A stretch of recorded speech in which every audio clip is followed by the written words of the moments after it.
மக்கள் உள்ளம் கூடி கொண்ட உண்மை தலைவர் வாழ்கவே, கள்ளக்கூடி கொண்ட கருணாநிதி வாழ்கவே.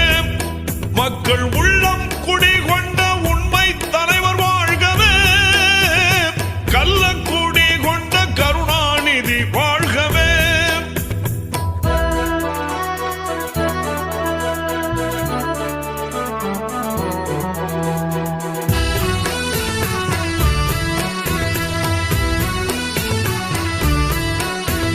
பொன்னான தமிழ்நாட்டில் அண்ணாவின் தம்பியாய் பொலிகின்ற கருணாநிதி, பொன்னான தமிழ்நாட்டில் அண்ணாவின் தம்பியாய் பொலிகின்ற கருணாநிதி, அன்றாடம் புகழ்பாடும் வழிகாட்டி ஒளிகாட்டி கொண்டு